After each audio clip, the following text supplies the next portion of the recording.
I wish that wasn't so. I'll always fear a dog named Bo.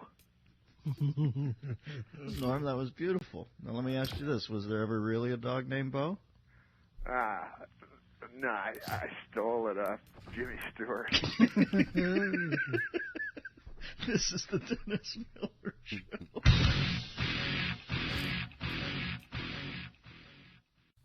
Norm is with us, yes. Norm, and what anything you want to tell me about Norm's segment this week? Is there anything he wants to talk about? What he said to me is, what we're not going to do is, I'm not going to read a poem. I love that poem, by the way. Me too. Norman. Hey, Dennis, how you doing? How you doing? I'm all right. I have to apologize for that fiasco last week. I like the poem. Why would you apologize? I like you more existential. Oh, man. I guess it was just too long. It was turned out to be... No. Just forget the fact that Alfred Lord Tennyson called halfway through and said, is this ever going to end? Forget that. Exactly. I'm going to leave the rhyming to the Lily Sobieski from now on. It's funny. And we're off. I don't even know what that means. What's up, Normie? But I remember, I realized something. My problem with the segment is I've been waking up about 5 seconds before I go on the air. Mm-hmm. So today I got up a couple hours ago, made myself a big healthy breakfast. What'd you have? What I have? Yeah, I had 6 farm fresh eggs, half a rasher of bacon, and a pot of piping hot coffee. So you're kind of drowsy. Hey Sal, how you doing? I'm doing well. A half a rasher. God, you make me laugh, Norm. And what has the healthy breakfast yielded you in the way of insights into the world? Well, I was just listening to that. You were talking about Mitt Romney and that speech he gave. And I don't know if you know this, he got a really good response from the crowd, but apparently 10,000 of them were his wives. All right, just flicking the jab here. We're getting out of the blocks. Yeah, that's all it is. No, I've been scouring the newspaper trying to be more of a more topical. Sure. And so I've come up with a couple of things. Boy, I can't wait. Well, they mentioned that Oprah Winfrey, is crisscrossing the country with, she's making personal appearances to raise money for Barack. All right. And she says if that doesn't work out, she'll just give him $1 billion.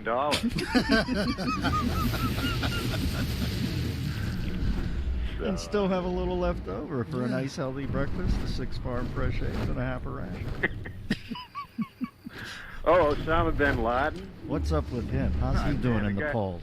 The guy released another tape to recruit young Muslims to fight and die for Islam, and I don't know, I think he's serious this time, because apparently he's tossing in a pair of tickets to Hannah, Montana. Which is a big enticement for the kids. Yeah, for the young crazy Islamicist who has access to the Disney Channel. Oh, wait. Can't. I thought you could reopen your parachute. No, you don't have to hit jokes. Ted Kennedy is getting $8 million for writing his life story. I saw that. I hope this doesn't give him a big head. He has that giant big red head. I know his head is second only to Will Durst's in total cubic space. You've been great. I've been Durst. We're talking about a comedian in the Bay Area, quite a actually perceptive political observer, but he did have a big Macy's balloon type dome, and that was how he ended his act. You've been great. I've been Seacrest. I haven't seen a melon that big since I can't think of anything. I haven't seen a melon that big since the 4-H fair at Chernobyl. Yeah. How's that? Man. I'm just knocking it off. I don't know how you do that. It's easy when it's not funny. Oh, they did ask Kennedy in that book. They said if he was going to address the subject of Chappaquiddick, right? Because that's obviously a big part of his life, and he said we'll crash off that bridge when we come. Oh, I love Chappaquiddick. Hey, now, Norm, Yeah. I was watching a commercial over the weekend for a phone company, and there's these little creatures, and is it you and Steve Buscemi voicing the creatures? Yeah. I always wanted to work with a serious actor. What do you play in that commercial? It's a little... I don't know why they got it, but I play like a child gingerbread man, and Steve Buscemi plays my father. Mm-hmm. It's sort of like a confectionery at close range. Yes, exactly.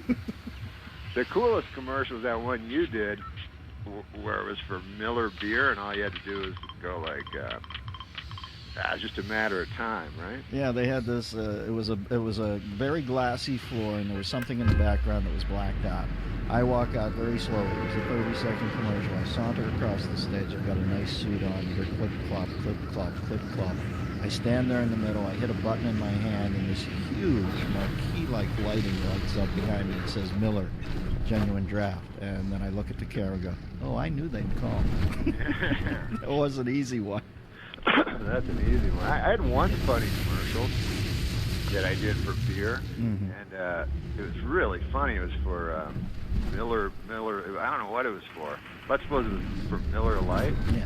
And then, so I'm at a party, and a guy comes to the door, and I go, "Hey, man, did you get the beer?" And he goes, What? "Yeah, I got Budweiser." And I go, "Budweiser sucks." So that was really funny. So then we go to shoot it, and there's all these executives around that, like the guys that own the beer company. And then they freak out the last second. They're like, "We can't say that about Budweiser, you know? You're going to have to change the copy." So they say to this kid that so he has to change it like immediately. So anyways, it turned out to be the guy comes and goes, "I got some Budweiser." And I go, he goes, I got some Miller Lite." And I go, "Great, come on in." That was the option. That's the option. And then so they never aired it, but they cut me a giant check. Yeah. Well, you know what, Norm? That's the whole thing about ads that I've noticed. That you have a lot of creative people who want to run right up to the shoreline of naughtiness and put their toe in.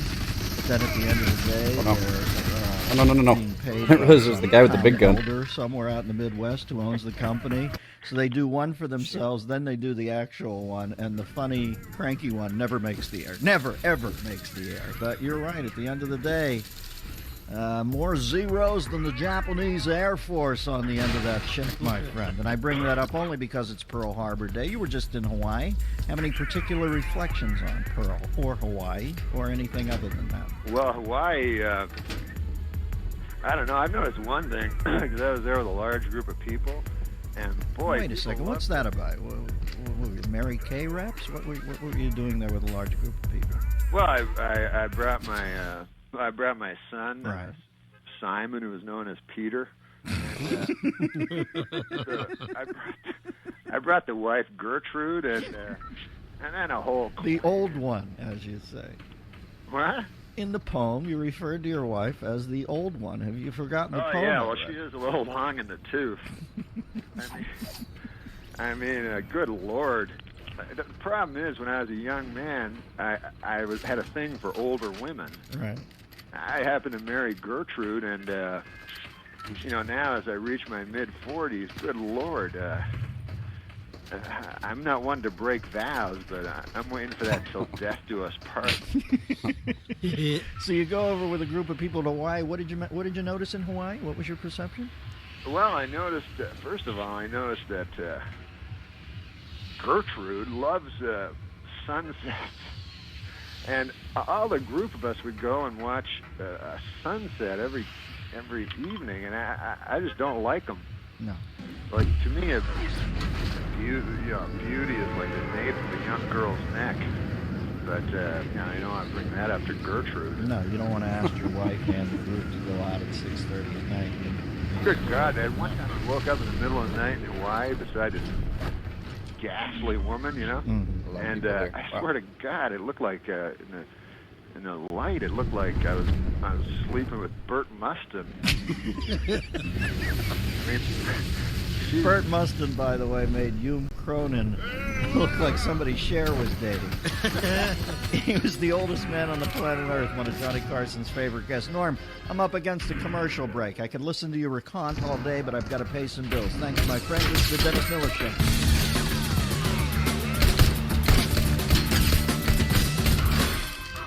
Well, folks, we were supposed to be joined this segment by the great Norm Macdonald. What's that? What's that, Christian? He's with us. No way. Norm! Yeah, that's why you making a joke? Sometimes. No, God forbid I do that. Let me read some of these tour dates off for Norm, by the way. And can I tell you, I've often said there's 5 guys on the planet I get up out of my chair and go pay my money to see. Nobody funnier than Norm Macdonald. He will be at Cobb's in San Francisco. That's a great venue up there. Jan 9 through 11. This is next year. Jan 9 through 11. Jan 17th, Richmond, BC. I've done that gig. That's a great one. January 22nd in Medicine Hat, Alberta. I've not been there. I think I toured once, and that was in between Brigadoon and Shangri-La, but I didn't make it over there. January 23rd, Regina, Saskatchewan. January 24th, Edmonton, Alberta. 25th, Grand Prairie, Alberta. And January 30 and 31, Raleigh, North Carolina. Do yourself a favor. This is a comic genius. Norm, the last time I talked to you, you were working with a puppet. Does that still hold true? Why? They're not called puppets, man. No, I'm sorry. What are they? Ventriloquist dummies. And even that is a little empathetic, but... What would you imagine they'd like to be called in a perfect Well, I call them my friends. Yeah, of course. My friends in the bag. Christian wanted me to do this, but I don't know where that bag is. What were some of the puppets? Who was your rat pack in there? I had my regular guy, Brad. He's just my buddy, you know. And then I got this old man, and I had trouble with him. He's too cranky. Right. And it turned out I don't even want to mention it, what he believes. And weren't you also beginning to work with a young Chippewa girl? I'm so dead. Now, that one was too expensive. I wish I could find my Richard Nixon doll, because now they have that Frost-Nixon debate. Yes. And I do have a Richard Nixon doll. Uh-huh. Now I'm calling him a doll, but he's somewhere. But I haven't even started working with him on the road because I'm not very good at it yet. No. If you use the Nixon doll, you have to hold his arms up and have him say, "I am not a doll." And then you know what'll happen then? Oddly enough, as in Rosemary Woods Land, you'll be greeted by 17 and a half minutes of silence. Man, that impression was, I would say that's about equal to Frank Langella's. I thought it was pretty good. No, I'm serious. Frank Langella sucks. As Dracula, no doubt. Now listen, where you been? You been on the road? You got any road antics for me? What's happening out there? What, in the heartland? Yeah, where you been? Some of these dates, you're getting out there into the tertiary markets, my friend. Oh yeah, man. I play small nightclubs in the heartland. I'll tell you one thing, they love you. Me? Yeah, they're always like, when are you going to be a dentist next? Wow, that's cool, man. I didn't know we were out there. I didn't even know I had an affiliate in Medicine Hat. Now, what do you do when you're up in Medicine Hat? You get off the stage at, 9:30? You're looking to cruise. Where do you go? Man, I can't catch a break. Bar where you buy drinks with pelts, or what's happening up there? No, unfortunately, I don't drink, and I don't do any drugs. I'm not promiscuous, so I don't do anything. I just go back to the hotel. Basically, like when you're on the road, other than the hour that you do stand-up, you know. Yes, you lay dormant. Well, you have the life of a drifter. So a lot of it's trying to find food. But you know what I've found is, as I travel through the country... Tell me, Mr. Sullivan.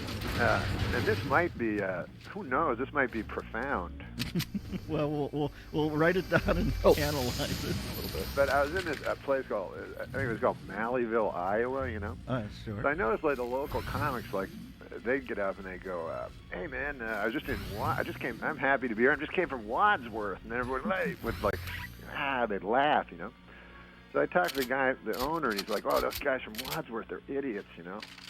It turned out Wadsworth was just about 18 miles down the road from Malleyville, Iowa, right? Who's booking you, Harriet Tubman? Now let me get my profound No, point. I'm just, for God's sakes, these places don't even exist. Well, no, I actually making up these What names. were you at the Shady Rest this week? No, I'm making up the names to protect I knew it. the innocent. I knew there's somebody in there. They always do that. Amp it up. So get profound. Yeah, I only have one profound thought every few years. All so right. the last thing I need is somebody, Interjecting. No, I love No, interjecting. shotgun. But listen, What was I thinking? so I went on stage and I said, listen, folks, you keep making fun of these fellas from Wadsworth down 18 miles down the road from you, pretending they're all stupid. And I'm sure they do the same for you, but no one could be more alike than you guys, And if there's any hope for the world, anyway, he got no laugh. Shocking. Pretty well destroyed my set, because they're yelling Wadsworth. What do you go for Wadsworth, And but doesn't it show you? Huh? Yeah, sure. How's the world going to get together if Malleyville And Wadsworth can't even pull it together. yeah, it's not that profound. That was the whole thing? Hey, I saw Matlock. Only you would refer to Andy Griffith as Matlock. Well, I don't want to get too arcane. Yeah, his real name's Andy Griffith, but now he calls himself Ben Matlock. Where'd you bump into him at? He was at the airport at the LAX. You're kidding me. Now that would be a thrill for me. Oh man, it was incredible because I grew up watching the Andy Griffith Show, and then later when he changed his name to Ben Matlock. Yeah. So I'm standing there, so I see they have an Archie comic. I haven't seen Archie comics for years. Mm-hmm. And so I'm reading the Archie comic. He's reading a really big book, like he's like you, like real smart, I guess. Yeah. So I'm looking through my Archie book and my Archie comics, which I haven't seen in a long time. And it was actually a good one, like Jughead. Mm-hmm. He gets a job at Pop's Chocolate Shop. And Jughead is he's kind of a never-do-well, for those of you who don't know him. And so it's kind of surprising to Archie and Reggie Mantle. They're like, what? Jughead got a job, Oh, is this guy trying to land on my It's spot? weird. That's my spot. I was He's thinking. like No one a ever short goes order there. cook at Pop's Except for this Chocolate guy. Shop. Yeah, he's like Screech with a Got squint. you again. Exactly, yeah. Down on my spot. So it turns out, they're like, at the end, they're like, Jughead, you never work. Like, you're just a bum, that likes hamburgers, likes to eat hamburgers. He says, yeah, that's right. And you know those big chef hats they wear? Jughead pulls his chef hat out. It's filled with hamburgers. Take that. Maybe So the only reason he got the job in the first place was so he could steal all these hamburgers from Pop's Chocolate Shop. Well, they say that 90% of the heat in the human body is still heat ahead. So actually, to keep them in there is wise. It keeps the buns soft and like pinks over at La Brea and Melrose. And by the way, I don't know if you've caught the new Archie, but Midge has to extend the restraining order on Moose from 30 to 50 feet. Call in Gavin DeBecker because Moose evidently on some anabolics and a little crazy. All right, Storm and Norman, it's good to talk to you, brother. Let me tick these off again real quickly. This is all in January of next year. 9/11, Cobb, San Francisco. 17th, Richmond, BC. 22nd, Medicine Hat, Alberta. 23rd, Regina, Saskatchewan. 24th, Edmonton, Alberta. 25th, Grand Prairie, Alberta. And the 30th and the 31st, Raleigh, North Carolina. And your story about Andy Griffith reminds me once that I, at LAX at a luggage carousel, ran into the great Ray Ralston, my favorite Martian, and I asked him if he could pop the little antenna up. He hit me in the windpipe with a ridge hand. I still suffer thoracic damage from it, so I know what it's like to meet a hero like Andy Griffith. Norman, what do you got planned today? What are you going to do? Well, I was going to tell you my Matlock story, but... No, go ahead. Sorry. I've got time. Go ahead. Recount. I thought you had to go. Go ahead. No, I remember I was telling you about how I met Andy Griffith. Yes. So he's reading this big book, Oh, right. So I say I'll sidle up beside him and pretend to read a big book myself, you know, and then we'll get in a discussion, right? Because I didn't want to just bug him, you know. That's how you meet people. And I was hoping maybe he'd, by some crazy chance, maybe recognize me. So I stand beside him. Anyways, turns out the guy's not Andy Griffith. Just an old man. So now I'm just talking to an old man who clearly is always like mistaken for Andy Griffith, but uses it, you know, because I'm like 2 minutes, 3 minutes, and who would talk to an 85-year-old man? So this guy's just milking it, you know. Oh, Norman, I love you. I'll talk at you down the road. The Dennis Miller Show. We are joined now by comedian / ventriloquist. And I still see he's acting, as I see a listing here on the sheet that he will be appearing in Adam Sandler's new movie, Funny People, currently in production. That sounds like a fun shoot. I wish I was on that one. Norm MacDonald, welcome to the show, Norm. Hey, Dennis, Merry Christmas. Merry Christmas, Norman. Where are you guys shooting Funny People at, and are you having fun with it? Oh, yeah, man, we're having a riot. I play a stand-up comedian. Oh, wow, you're kidding. I heard the other guy. I didn't hear this Movie dude. about stand-ups in Yeah, general? it's about stand-ups and how they're actually sad or something like that.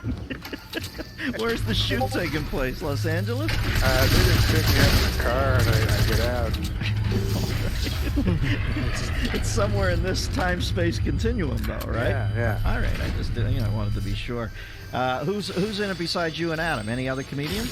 Sarah Silverman, the great David Tell. Oh.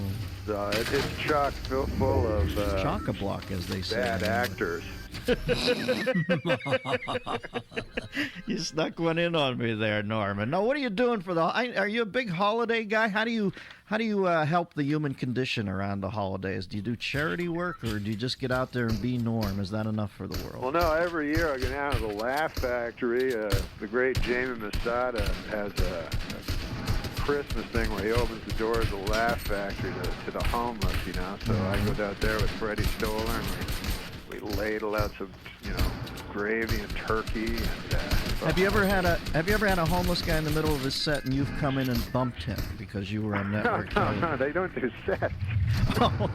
No, it's we give food to the home. Actually, John Lovitz is going to be doing a set this year, so it's not entirely free, but everything has its price. Guys out there, homeless people doing the 20-second injury timeout gesture. Hey, enough, liar. Try and have some giblets over here, okay? Can you lighten up? Jamie wanted to tell me also that this year sex offenders are welcome. Hey, I got an early Christmas present from our manager, Mark Gervitz. What, did he send you the shortbread cookies or the caramel corn this year? He sent me a card that said in lieu of a gift, he's going to give money to homeless people. Jesus, that's pretty presumptuous on him, isn't it? Yeah, no kid who gets the tax write-off on that one. Funny, I give to charity, plus I get gifts for my friends, but... Yeah, obviously not the case over there. Here's the thing about Gervitz. He does make the donation, then he hits the homeless guy up for 10%. It's absolutely brutal. They always wet their beak over there at Drillstein, my friend. Now, where are you going here? You're going to Cobb's in San Francisco, January 9th through 11th. Three-day set there. What do you like to do during the days in San Fran to unwind? Do you go? I just work on my ventriloquism. Oh, how's that going, Norm? It's going great, man. I thought Rusty and I would do a little holiday song for you. Oh, you're kidding me. Let me kick back here and put my feet up in front of the fire, you and Rusty. Which puppet is Rusty? Refresh me. Rusty's just my friend. You know, I'm having a lot of trouble with my... cranky old man. I don't know if you remember old Alec Majerison, the virulent anti-Semite. Yeah, sure, I remember. What, are you kidding me? I have a plaque commemorating my first meeting. I'm trying to get rid of that guy because you know he's a Holocaust denier. That's no secret. He's an enthusiastic Holocaust denier, and I've had it up to here with this character. You know, the man, he's just a waste of wood. But I don't know what to do. One of my Jewish friends suggested that, why don't I just throw him in a fire and burn him? But I say two wrongs don't make a right. Gotta go. But anyway, we're not here to talk about that. Let me get Rusty out here. Rusty, say hello to Dennis. Hey, Dennis, how are you? Hey, Rusty. What? Hi, Rusty. Who's the dummy here, me or you? It's me.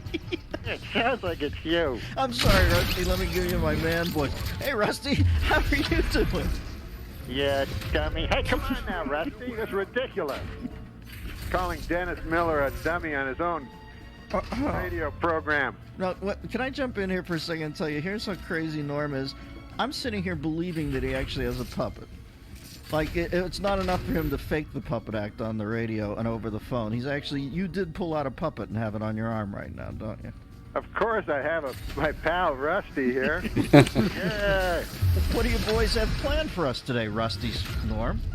We're going to do a song according to this dummy. Would you stop calling me that? You're the dummy. Now listen, we're going to do a song, a beautiful song. Why? By the way, Rusty, what are you doing for Christmas? Are you going to see your family? Oh, sure. In my family tree, it's an actual tree. Okay, now that's just ridiculous. You're actually overlapping dialogue here, Norm. You're not even putting a second between you and the puppet's voice. Now, Rusty, are you ready to sing that song with me? Sure. There you go. Okay, I'll start. Here we go. Rudolph the red-nosed reindeer had a very shiny nose. And if you ever saw him, you would say that he was a drunk. Hey, come on! Well, that's ridiculous. What the? Come on now, don't ruin this. This is a classic. I'm sorry. All right, now let's continue. Then one foggy Christmas Eve, Santa came to town. Rudolph, with your nose so bright, have you been drinking some bathtub gin? What? Okay, now that's enough. That's way beyond the pale. Stop it, Rusty. Stop. I wish you'd kick the bucket. Like what? Kick the bucket? What are you talking about? You said pale. Bucket is a synonym. Okay, all right. Yeah, that's right. Okay, now that's ridiculous. You're the dummy. Okay, I'm sorry, Dennis. This is going nowhere. This is ridiculous. I apologize for Rusty. Jesus, it's so crazy. It's gotten so crazy over the years. I can't go on with this. This is just an abuse to the whole idea. All right. Now, what separates Rusty's old man voice from the old Holocaust denier's voice? Give me that voice. You don't hear from him, do you? Well, Rusty's just wetted the palate for a little more puppetry. I swear I never used this guy. It's like the Stones doing "Sympathy for the Devil" after Altamont. Yeah, there we never go. thought I'd see you play. Alec, how are you? I'm okay, I guess. Yeah, I suppose. What do you think of this Christmas? What do I think of it? I'm not gonna celebrate no holiday where a bunch of bearded New Yorkers killed our savior. Hey, come on now! You're going back in the case. I'm sorry, Dennis. Oh, Lord. You didn't quite have control of the posse today, but I realize the holidays are amongst us and that they're a little petulant this time of year. I can never keep these guys under control. All right. Well, Norm and your entire retinue, can I tell you, folks, he'll be up in Richmond, B.C. on January 17th, British Columbia, that is. The 22nd of January in Medicine Hat, Alberta. Regina on the 23rd. Edmonton on the 24th. 25th in Grand Prairie, Alberta, and 30-31 in Raleigh, North Carolina. Norm, you are an absolute wild man. We want you and yours, i.e. the satchel full of puppets, to have a Merry Christmas. And once again, when is the date you'll be out there at the Laugh Factory, Jamie Masada's place? Is that on Christmas Day? January 25th. And is the public welcome to come and help, or is it just a closed house event that Jamie does for the homeless? No, anybody that can come that doesn't have a place to go for Christmas. So you don't turn people away at the door if they have a home? Not at all. All right, I like to see that holiday spirit. Thank you, Norman. Ho, ho, ho. This is the Dennis Miller Show.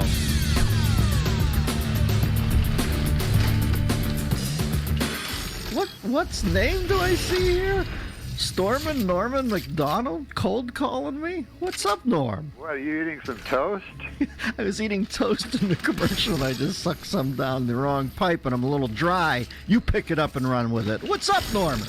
Nothing. I just wanted to talk about something in the news. Here's the story. I got up early today to take my son to school. Yeah. And then I realized it was so early in the morning. And I said, what can I do? I can either, have a coffee, or I can be in show business. Mm-hmm. So you called in. So I called in because you're one of the only guys in show business at 7 in the morning. It's a bridge and tunnel thing, exactly. No, but listen, man, I want to talk about the news, Even though newscasters are up at 7 in the morning. Yeah. You have to go to a comedian. Listen, I used to get the stories ripped from the headlines. That's where I get my jokes. Yes, I see. Now I get them, I typed directly from the www. I don't know. But no, this is what happened. I was on the airplane. Do you ever hear a story that means you have no reference to the story ever at all? Yeah, sure I do. So I got off the airplane, and the guy says to me, because everything moves so fast, the guy says, you hear what happened? I go, what? With the baby and the hot air balloons. And you're like, what? Are you telling me a joke? It sounded like the guy was going to tell me one of those great old jokes. Yeah, exactly. I mean, a rabbi, a priest, and a nun walk into a bar. That's the same sort of start. You hear about the baby and the hot air balloon. I'm like, no, what? You never know. You don't know if the guy's putting you on. Right. And he's like, and he goes, the guy? I go, who's the guy? As if I would know the guy. Right. He goes, the guy from Wife Swap. Like, I'm the moron for not putting these. I said, Wife Swap? He goes, well, Wife Swap too. And he's like, his attitude was like, where have you been? Yeah, well, the amazing thing is that you're so much of an adult, you can't put this disparate list of ingredients together. Baby, hot air balloon, Wife Swap 1. No, Wife Swap 2. Where do you take it from there, Norman? Well, I know kids love rides. Yes. But I will say about the whole hot air balloon industry, I've never been I don't know, man. I've never been one to say, hey, I'd like to go up on a balloon with a blazing fire underneath me. It seems like there's about 7 ways you could end up perishing. There's only one way you could survive. The only people who have ever pitched it historically were Forbes magazine, Malcolm Forbes and Jules Verne. They're the only people who ever made hay off the hot air balloon. Everybody else, you're right, has ended up on Mysterious Island. Don't you think Malcolm Forbes, he's like, hey, man, maybe if I go up on this hot air balloon all the time, people will think of me as a hot air balloon guy and not a secret fruit. Well, everybody has their motives. I think you might have laser locked on those. So you're not sending your boy up in you're not sending your own son up in the hot air balloon, Norm. No way, man. No, my son's just into regular boy. Oh, great. I get all these guns, right, and I get shot in the back. Indelible paintball. Yeah, he likes to cut himself. This stupid elf is going to be happy. Feel something. Give me the regular gun. He's going to get so much loot up there. I'm like, what's wrong with feeling nothing like everybody else? Lucky elf. Norman, it's good to hear your voice, buddy. What do you got coming up? Anything? Oh man, I'm going to be at the what? All those names, Well, get them to Christian. I'll read them, man. I hate to make you do your biz, but I'll do it after the break. I got to take one now. Thank you for cold calling us, baby. I appreciate that. The great Norm Macdonald. Why doesn't he just feel nothing like the rest of them? This is the Dennis Miller Show. We have a special surprise that I've whipped up for right now. Surprise you've been warning. Who's no. I just saw the name on my board. Norman McDonald. Oh, what's up? He's going to say that surprise thing. That's news to me. What's up, you crazy bat? This has been set up for weeks. No, it hasn't. You bat. Don't put me in harm's way. No, hey, I just want to You say Christian, say sir. goodbye to Sal. And good riddance. No. Thanks, No, I love Norm. Sal, man. Yeah, have you ever met I him? appreciate that. Yeah, I met him. He was, when I first went in and guest hosted your show. He was great. He was really nice to me. And then the next time, I don't know what happened. He wasn't there. I guess it was like Ed McMahon when Johnny left. He left. Yeah, he had that written into his contract. No, he was here for every other guest host. He's allergic to the puppets, so when you came in with the guys, he could not be there with you. Yeah, I was home. I got you. I was home that was under my that bed. was a mistake by me. How are the guys? Are you still doing the puppets? What was the one? The Holocaust denier American Indian puppet, or what was he? Oh yeah, that guy. No, that guy's playing wrong. But listen, what about these Olympics? Are you? Wow. Gee, I feel like two seagulls going after a dreamsicle. You're wrenching it back into the Olympics. There, you didn't want to talk about the puppets. All right. What about these? Olympics? No, I love the Winter Olympics. Tell me why. Well, because you get all the great sports together. You know, you got hockey,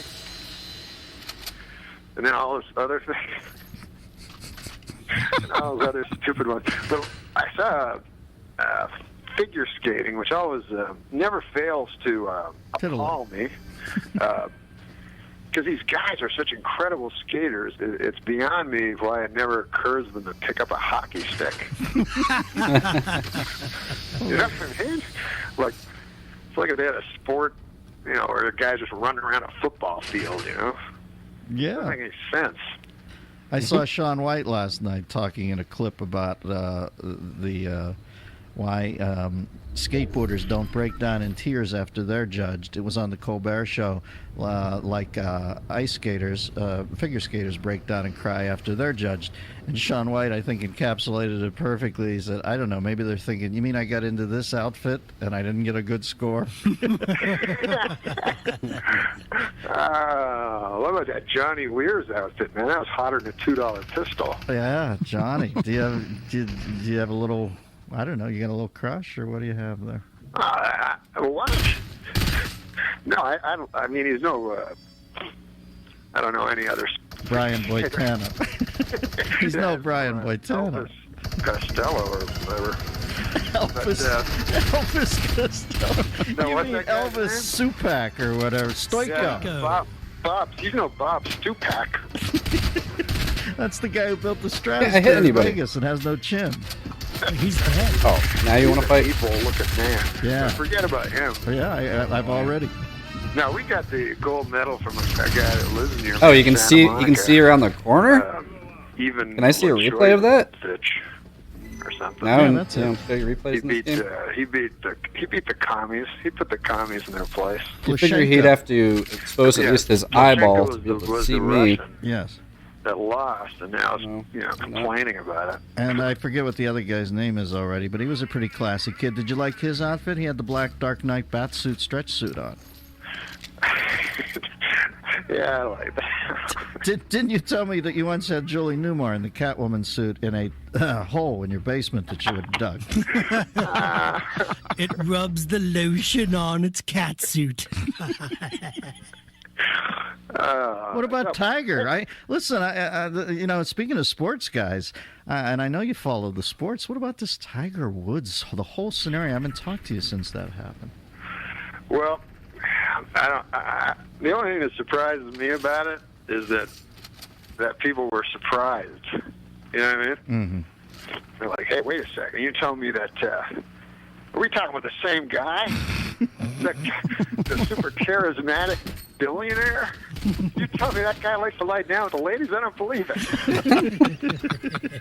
If it was my brother-in-law Mort, that'd be a different story. That would shock you if he had closed 14 porn stars, hookers, and models. Exactly. But I was trying to tell, because the ladies are all carping about it, that there's another story with Tiger Woods, that people don't seem to focus on.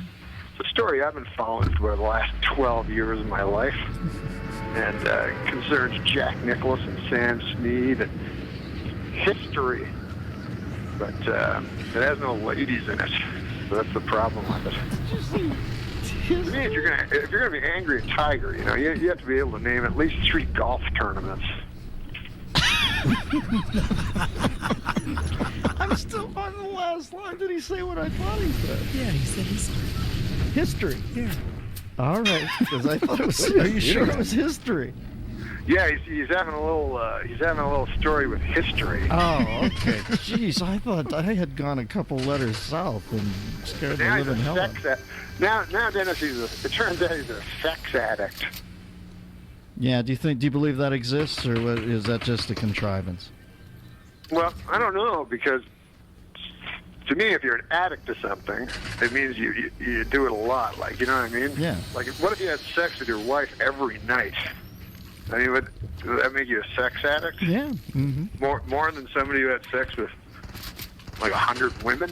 No, I think the 100 woman puts the risk thing into play and makes it more of an addiction because of the danger involved. But no, but with an alcoholic, it's the booze. You know, it doesn't matter if he uses the same glass. So you're saying if a man regularly makes love to his wife, he should get some therapeutic help? Just go and shut the door. I think that. No, I'm in a fight. This is my building. I can't catch a break today. All right, I think that sums it up. Where are you performing, Norm? Where can the people go see you? I don't know. No, nothing happening right now? No, I'm going on the road for a long time. If you want to see me, check me out on the road. All right, I'll go to the road, and I'll look for you. Good to hear your voice, boy. You're splendidly demented. We'll They were talk to fighting you. that long. Man, and see you later. Well, is Sal's going to be the announcer on the Tonight Show? Yeah, that's Sal's jumping over there. That's one of the new things. You know something I don't know? They're about to announce it.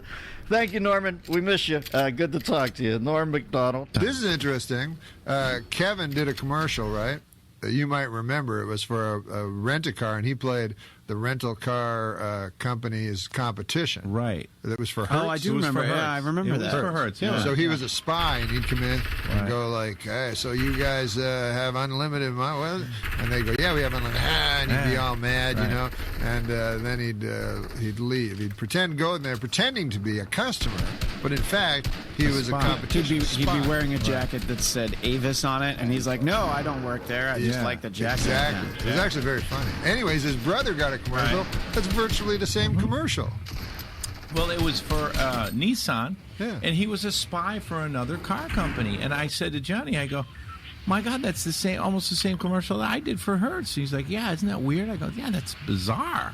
Yeah, they did the stole the idea, and then they took They used my brother. his brother. as Either well. that or the Farleys are a family of spies. Exactly. You know? I don't know. Yeah. It's funny when people steal things for because I remember Smigel had the dog, Triumph the insult on the Triumph, dog. right, Yeah. and then Petco, which Pets.com. you got it. Yeah. Pets.com stole it. I didn't want Petco to sue us. Oh, I'm So sorry. Pets.com. Pets.com stole the Oh, I didn't idea, know that. Yeah. and they had a dog. Oh, it you're was like kidding. Triumph that talked to people. I think it was. Really? I think it was Michael Ian Black.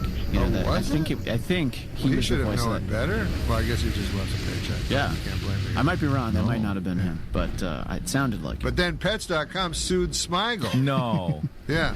No. Yeah. Doesn't he badmouth insane. the Pets.com puppet? He did. Yeah. But my theory on it was that the head of that there must have been some young guy working at Pets.com.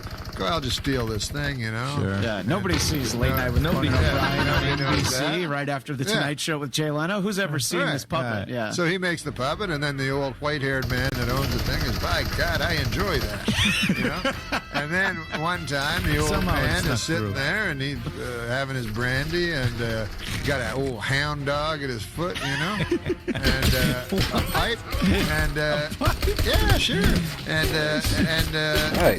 he's not sleeping that night after Leno's, you know, still. And he doesn't fall asleep, and 12:30 comes along, and there's a Late Night with Conan O'Brien, and there's Triumph the Insult my Dog. goodness. Right. Well, the white-haired fella, he jumps to his feet. By God, get my lawyer on the phone. Who's your lawyer?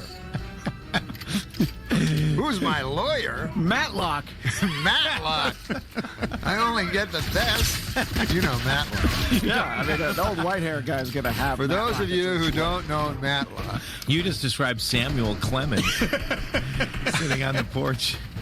you With the hound dog. mean Mark Twain? Yes. You call him Samuel I Clemens? refer to him by his real name. You're like, Yeah. He is only that like a refers to- Cassius Clay thing? You don't call him Cassius Clay? He always calls Superman Clark. He refuses to call him Superman. Why does this is a question I have? Why does Superman even need a secret identity? I This know. occurred to me the other day. Like, here he is. He's Superman, right? Yeah. He can do anything. He can do anything, and he spends 8 hours a day As Clark Kent. yeah, taking a bunch of crap from guys down at the Daily Planet. You know, well, mild-mannered, and they're Right. like, Clark, you moron. Hey, you idiot. If I was Clark Kent and anybody talked back to me, I'd burn the guy with my eyes. I'd burn him to death. I mean, I'm not as nice a guy as Superman. I'd use a lot of my powers just Far from it. to burn guys to death with my eyes. But why do you Office need? politics. Why can't you just walk around as Superman? What's the use of the? Well, he's an alien.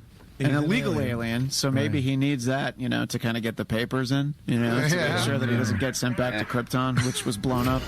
It's just a theory I'm working on. That's a weird one.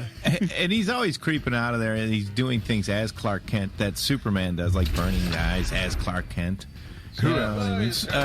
Superman's always. Gosh. He sometimes does that, doesn't he? Wally's Clark Kent Yeah, who does things? sometimes, I've never doesn't he? seen Clark Kent fly.